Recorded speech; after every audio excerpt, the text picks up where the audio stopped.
everyone, welcome back to my channel. Today I thought I would do a fountain pen collection video for you. Obviously I did an ink collection a few months ago, which obviously I've had new inks since then, but I thought I would do like a little video today about the fountain pens that I own, just so that I've got this is kind of like a reference, I suppose, so that I know that I'll, you know, in October of 2021, these are the pens that I owned. Yeah, I have a few different classes of fountain pens. So I have some more expensive ones. Well, they're more expensive to me. I mean, to some people they would be kind of low to mid-range, I imagine, but to me they're more expensive. And then I have some real, you know, like middle of the range. I have some very, very cheap ones as well. So there's a real mix in my collection, and I'll run you through them.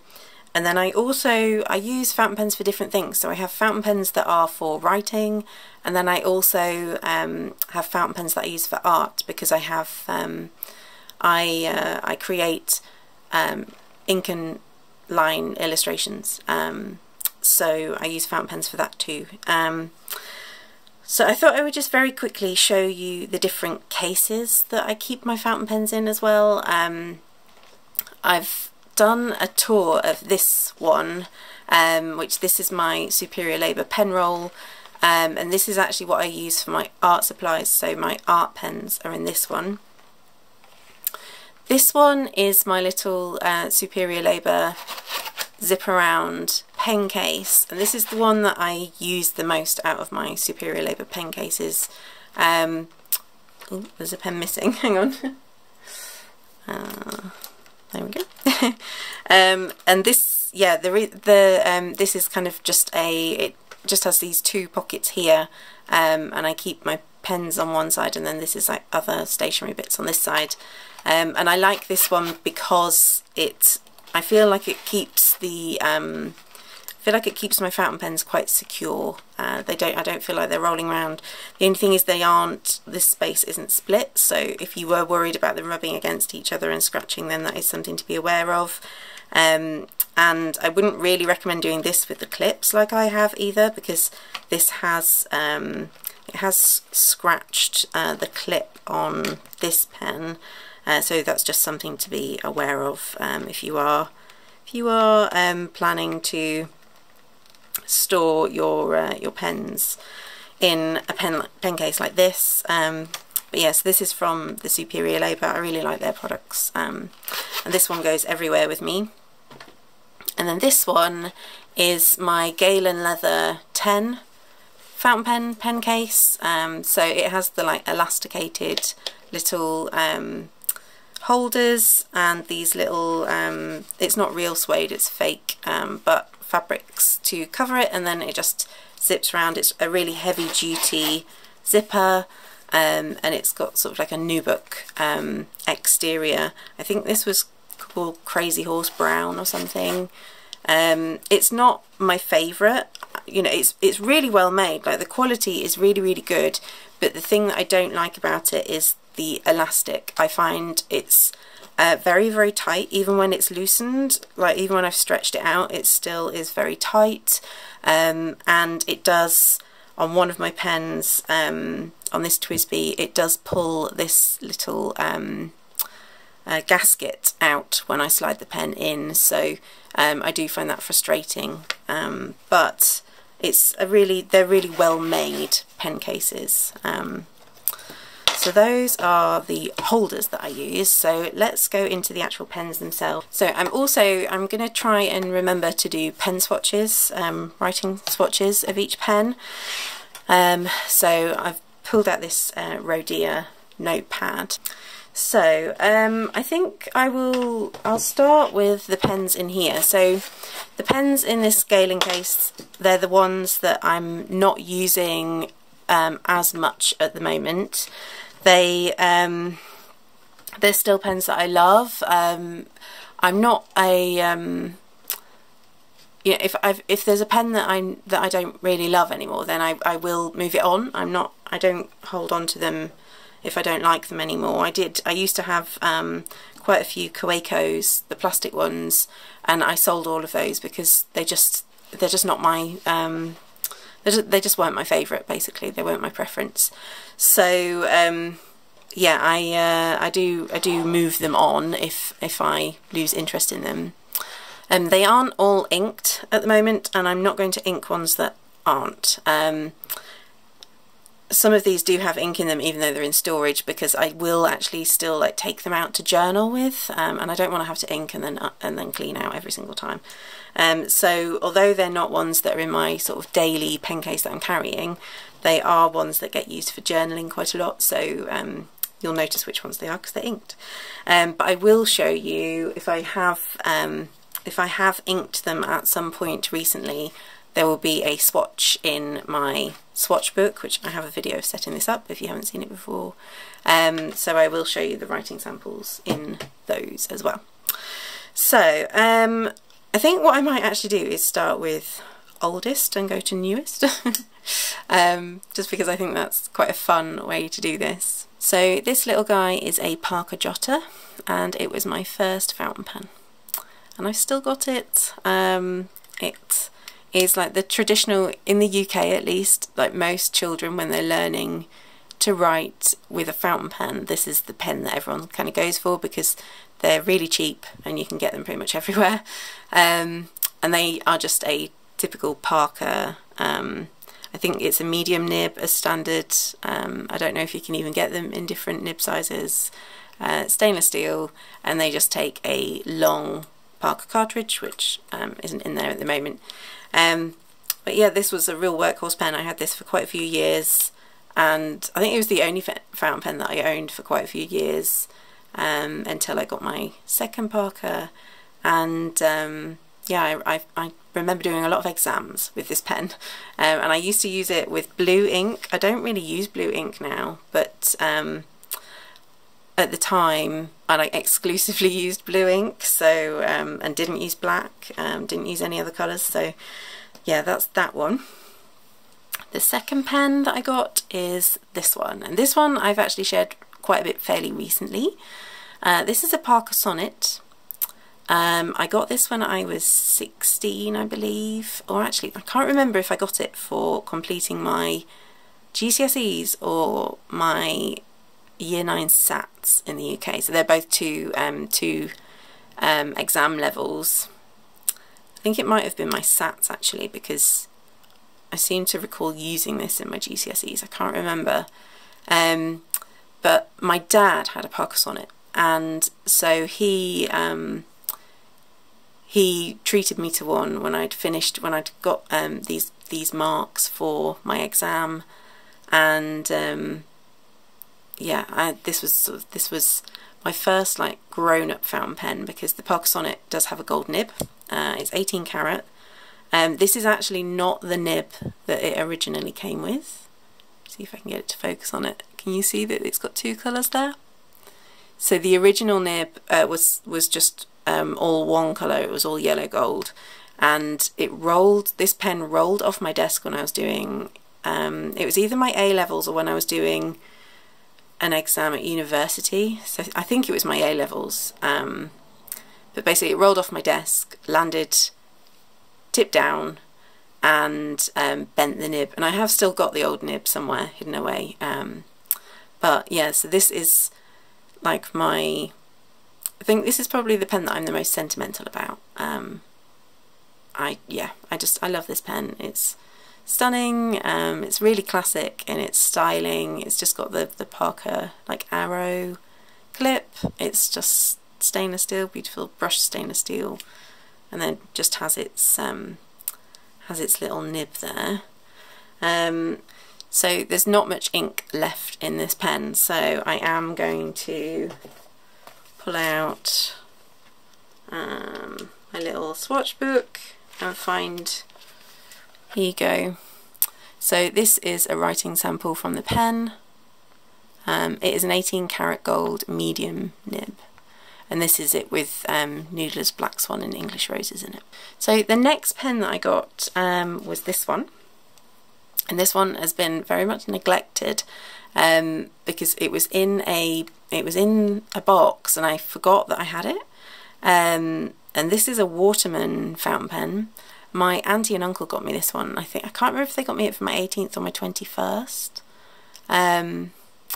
But yeah, it's a really pretty pen. It's again a medium nib.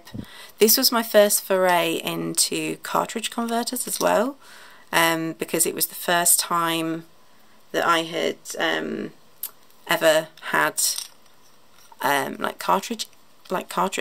converter. My uncle bought me a bottle of ink to go with it. So yeah, I was, and it was also my first foray, I think, into blue-black, because I think the ink was blue-black if I remember rightly.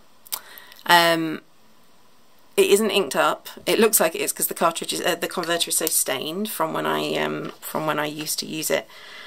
But it isn't inked up, I'm afraid, and I haven't inked it for a very long time, so I actually don't have a swatch of what that one looks like. But it's a medium nib, that one. So the next fountain pen that I'll just briefly mention is one that was my dad's. So this is a Conway Stewart, and I don't actually know the name of the model. My dad used to like buying things and trying to fix them, and this was a fountain pen that he had bought secondhand, and it needed a replacement sack and things.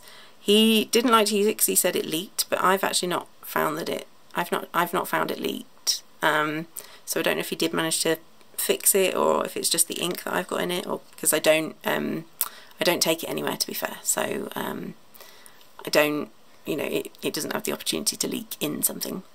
It's a lever fill mechanism, which I'm not going to do because I can't remember if there's ink in this or not.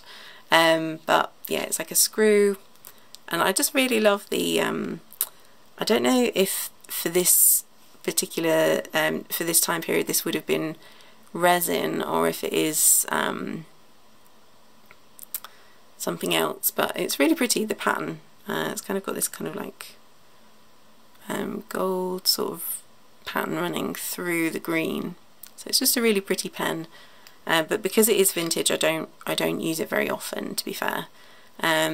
I just kind of look after it because it was just languishing in a drawer at my mum's house, and I thought, well, I'll at least keep it in a proper case. I don't think I've got that one. I don't think I've got a writing sample of that one either. So now we start getting into more recent purchases. I think the next one that I got, that I've still got, before I picked up this one, I had a run of the Kaweco plastic ones. I also had a Lamy, which I had two Lamys actually, and I don't like Lamys. So I'm terribly sorry if you're a Lamy fan, but I'm not a fan of Lamy. The grip is just incredibly uncomfortable for me. So the next pen that I got is this one. This is my TWSBI Diamond Mini. So it's the styling of the Diamond 580, but it's the mini size, so it's not actually a 580. And I got the demonstrator. I didn't get the coloured or anything. It's just clear. And this is the pen. This has an extra fine nib, and this is the pen that I used this one for ages, like every single day, and I used all sorts of different inks in it, but I tend to keep Diamine Earl Grey in this pen. That's my favourite sort of neutral ink, and if I was going somewhere and I didn't want to take one of my expensive pens, I think this is probably what I would take. It's not a cheap pen, like compared to say like a plastic Kaweco or something. This was about £60, but like compared to my very expensive pens, it's reasonably cheap. So, and it's quite hard plastic, so I don't feel like it's a fragile pen. So yeah, if I was worried about damaging it or anything, like going somewhere and damaging a pen, I would take this one and the one I'm going to talk about next probably. So this one is inked, so let's do a little writing sample. yeah, this is definitely like a workhorse pen. So the next pen that I got, was it that one or that one? No, I think it was this one next. I might be wrong, but I think it was this one. This is my true workhorse pen. This is my, if I am really worried that it might get damaged, dropped, broken, smashed up, whatever, this is the pen I take. This is a Kaweco Brass Sport. It has a fine nib. It is a really solid, it is solid brass. Well, not solid, obviously it's got space for the, but the, it's not brass coated, it is actually made of brass. So it's not a light pen, it's a fairly hefty pen. This is the only pen that I really will put on the side of a notebook or a planner, because it's the only one that I don't worry about. You can see it does patina, so this is where the clip was obviously, and it's got some patina on there, and that's kind of why I like it really. I like that it shows wear and tear. It's just a really heavy duty pen. I now pretty much exclusively use Diamine's Ancient Copper in this pen. It's just a perfect pairing to me. I might change the ink over time, who knows, but at the moment it's got Ancient Copper in it, and that is the ink that I use pretty much all the time with it. I just like the pairing, I think, of the brass with the colour of the ink. But there's a writing sample for you. So it's a fine, but obviously it's a Western fine. So it's quite a broad line. Not the broadest of the fines I own, but it is a reasonably broad line. So I do use the teeny tiny weeny little Kaweco converter on this, which they are very small, and it's just you just pull that rod out and the thing comes down. But they are very small. It does take international standard cartridges, and I have actually just ordered, like the short ones, I have actually just ordered some Diamine Ancient Copper cartridges to take with me for when I go away, in case I want to, in case I run out of ink, basically. So the next pen, this one has real sentimental value for me. So this one is an Onishi Saisakusho, and this is a celluloid fountain pen made by Onishi Saisakusho, who is a Japanese pen maker. They make these in this tiny little workshop, tiny little shed almost, in Japan, and they're absolutely stunning. I bought this when my grandmother died, with my inheritance, and it wasn't cheap, but it also wasn't you know, extortionately expensive. It wasn't like it's not like I went out and bought a Mont Blanc. But I wanted a tortoiseshell pen. There was just something about tortoiseshell. I was just like, you know what, yeah, I'm gonna get this little tortoiseshell pen, and it just reminds me of my grandma every time I use it. It has a cartridge converter. It's not currently inked, but I mainly use Robert Oster Honeybee in this pen. It's a very, because it's Japanese, it is a very fine, like, point, very fine. So it's great for small details, but it's a beautiful pen, and they don't make them out of celluloid anymore because they had a limited amount of celluloid left. Now they make them out of acrylic resin. The celluloid had been like buried in the garden to keep it safe during the war. And I just loved the story that went along with the maker, and yeah, I just thought it was a really pretty pen, so I bought that one to remember my grandmother, and I often use that one for journaling, just, yeah, because I just think it's a lovely pen. But I used to carry it with me everywhere, but now I've got other pens that I carry with me. This one I like to keep safe just because it is a little bit more fragile. So I like to just keep it tucked in here nice and safe. So the next 3 pens are, I got them kind of all at the same time. Well, I ordered them all at the same time roughly. So the ones that I'm going to be talking about are these 3.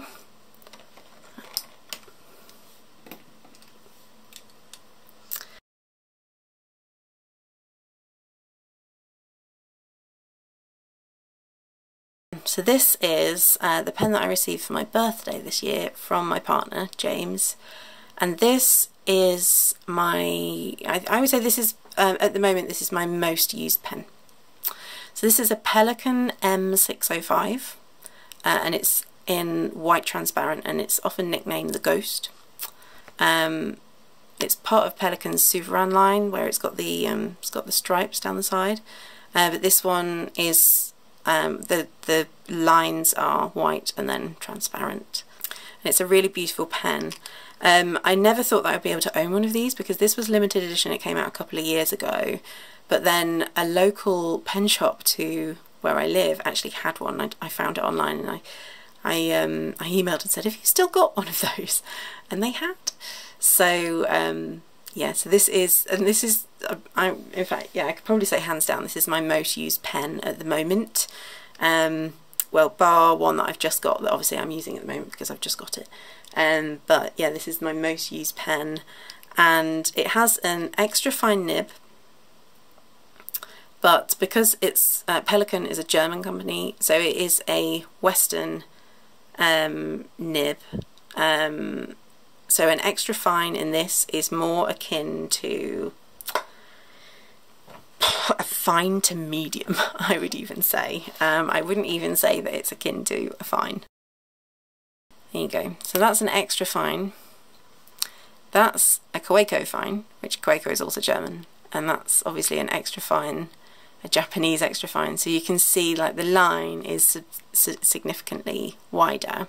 When I first got this, I got it with a fine nib, and I had to change it because it was just so wide. I just couldn't figure out how to use it.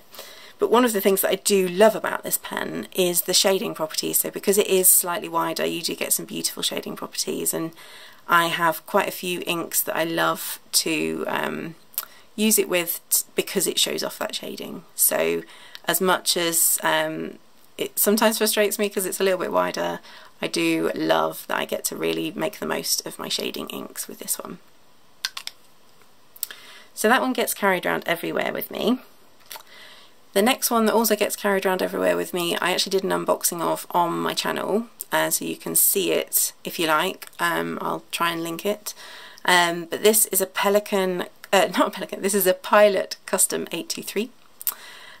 This is a vac fill pen, and I got this one because I'd seen a few people talking about it, and then I saw Neil Gaiman talking about it and saying that this was his favourite pen, and Neil Gaiman is one of my favourite writers. So I wanted to try one of these out, and I also I like to try different filling mechanisms and different mechanisms of pen. The reason that I wanted a Pelican is because Pelican invented the piston fill mechanism, which is what this one is. You can see, I don't know if actually, will you be able to see? Can you see the mechanism inside there? I don't know if you will, because it's white, but essentially, yeah, you've got the piston mechanism here, so you just turn this bit and it makes the piston go up and down. And Pelican invented the piston fill, as far as I've found anyway. They invented the piston fill. So I'm very interested in trying different mechanisms, and this one, because it's a vac fill, very interested in trying.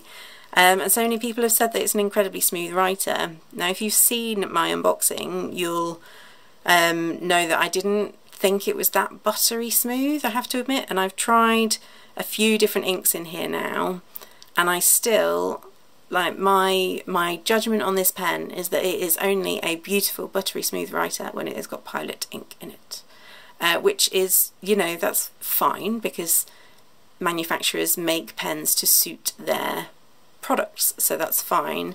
But when I try some of my other inks in here that are a bit drier, it's my own Pilot ink at the moment. So in here at the moment is I've not really Budo changed it, but I have just ordered another Pilot ink actually.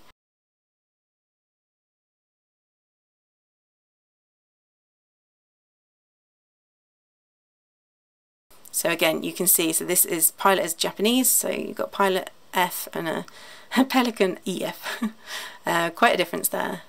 And yeah, it's a lovely smooth pen with Pilot ink in it. It's not quite as smooth if I put any of my other inks in, and that is the only thing that I find a little bit frustrating, because to me a fountain pen should be a beautiful writer no matter which colour I want to put in it.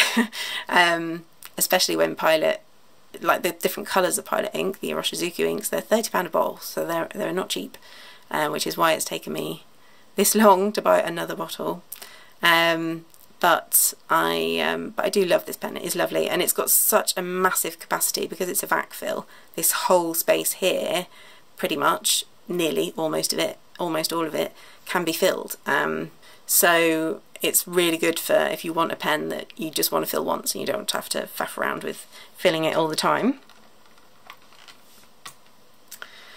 So the next one that entered my collection, oh, I bought myself that one, by the way, on my birthday. So the birthday that I received this one, for myself, I bought this one. And then for the same birthday, my mum had given me the money to pre-order this one.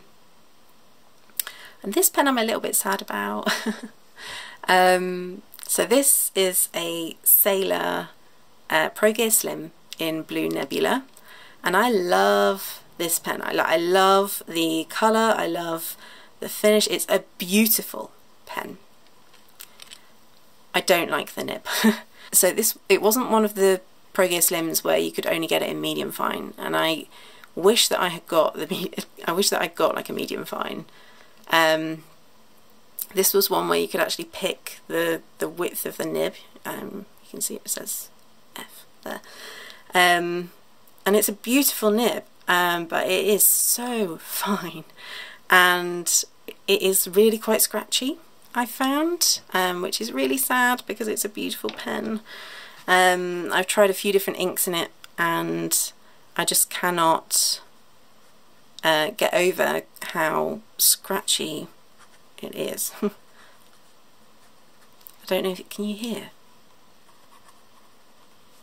And I don't know whether to send it away for tuning. I haven't decided yet. You know, if I use it on smoother paper, it's not as bad, but like I do use smooth paper day to day in my notebooks, but if I ever need to write something on a normal piece of paper, like the amount of feedback is just jarring. I don't like it at all.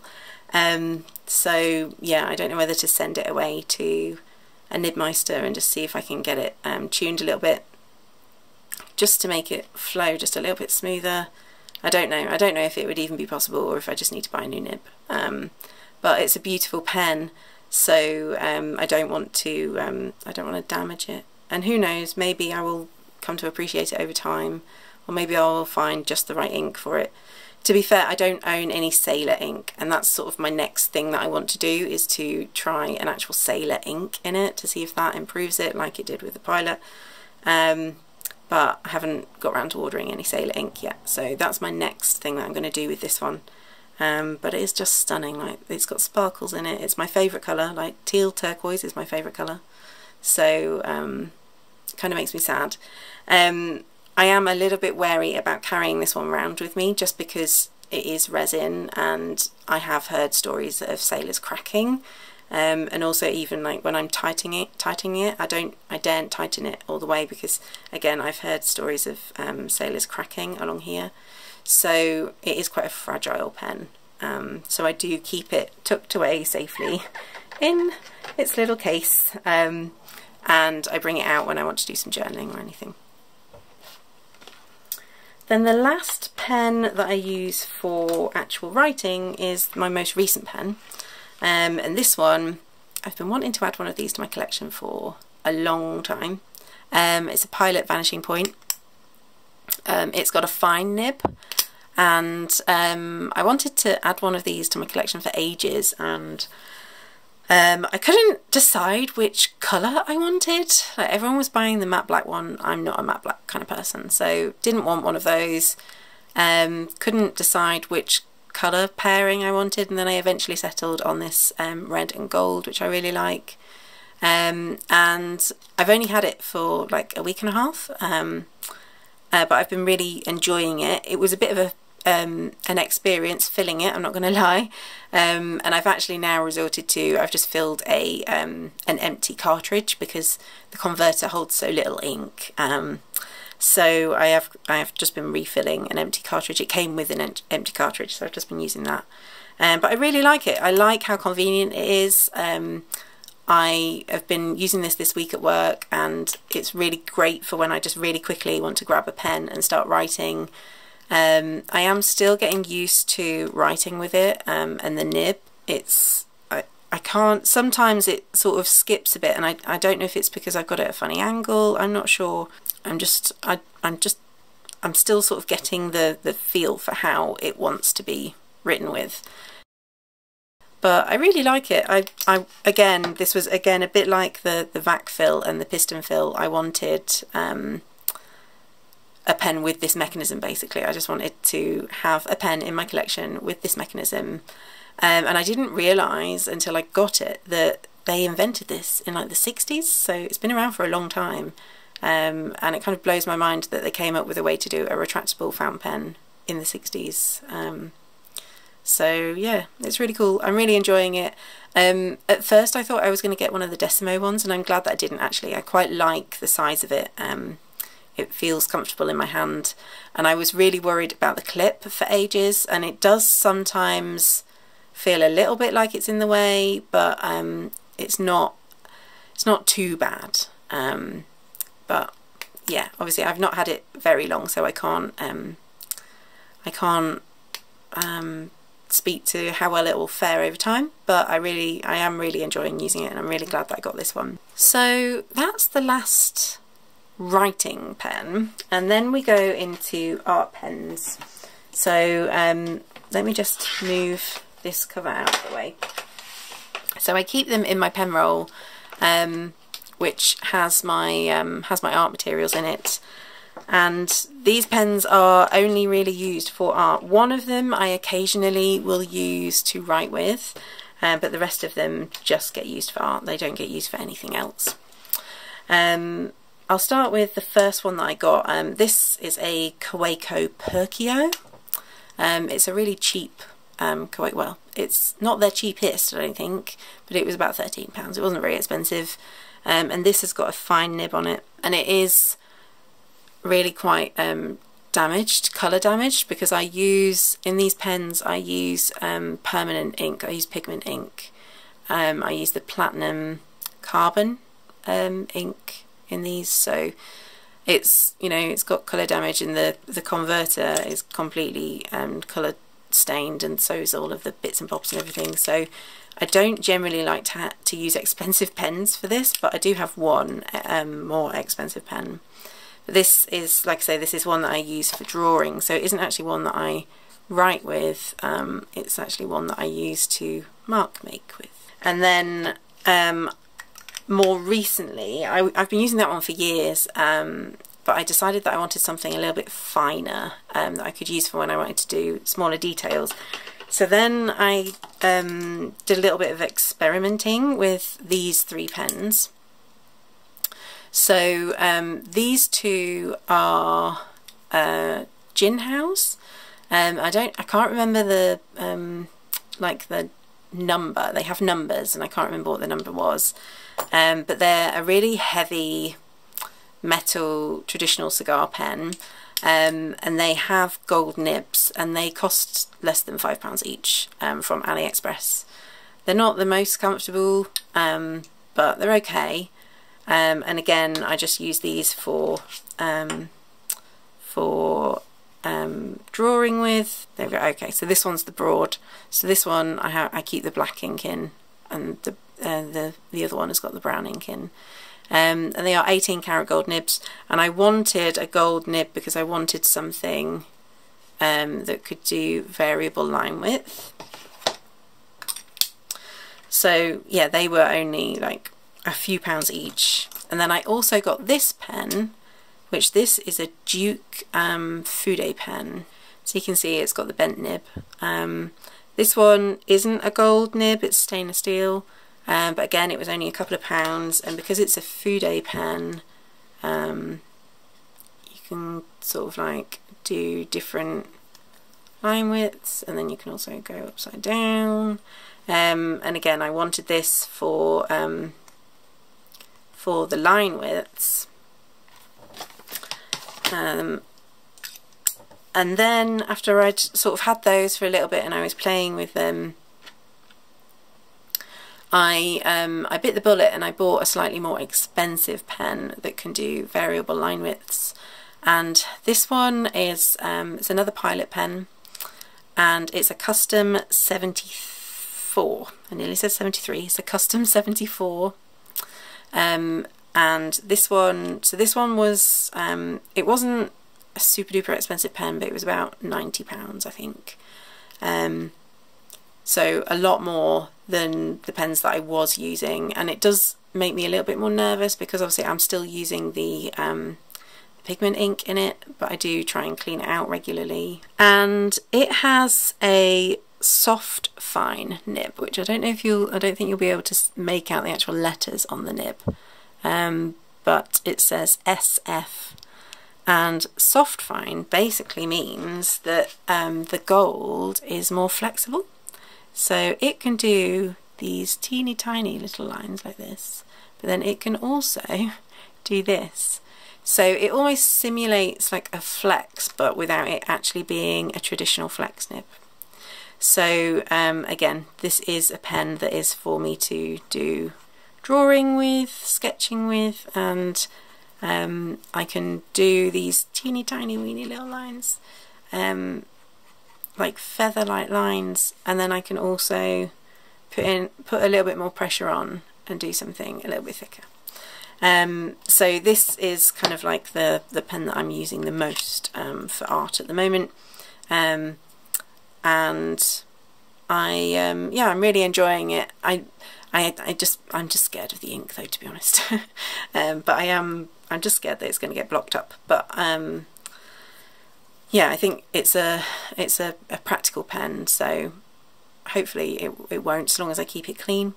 And yet this one though, I did have to order it from Pensacci to be able to get the soft fine nib, so it did come from Japan, because I don't think they do them in the soft fine elsewhere. You might be able to if you're in the States, but in the UK certainly I couldn't find a soft fine nib, and the soft fine only comes in black, so couldn't get an interesting colour. That is all of my fountain pens. I hope that you enjoyed this video and found it, if not useful, just, you know, interesting to see which pens I have in my collection, which ones I use for what, and yeah, it might make you interested in trying a pen that maybe you hadn't thought of before, or something like that, I don't know. If you did enjoy this video, please do like it and subscribe. It really helps me to know, you know, whether the content that I'm making is something that you're actually finding interesting. I hopefully will be back with another video soon. I've got about 4 filmed now that just need to be actually edited and uploaded and things, so I feel like I'm going to be in a bit of a better position soon in terms of getting back onto a consistent schedule. I kind of fell off the my schedule with videos because I hadn't got ahead. so I'm hoping that by getting a few banked, I'll be able to get ahead again. But yeah, so I hope that you enjoyed this video. If you did, please do like and subscribe. If you've got any questions about any of the pens, please do pop them in the description box below, and I'll try and link to them and so on down below as well. And I do have a discount code for Pure pens in the UK, so if you are looking for you know, adding new fountain pens to your collection, and some of these are available on Pure pens, please do take advantage of that 10% discount. So on a pen it's quite, you know, it's quite a hefty amount of money. Yeah, thank you very much for watching, guys. I am going to stop waffling now and go, but thank you, and I will see you soon. Bye.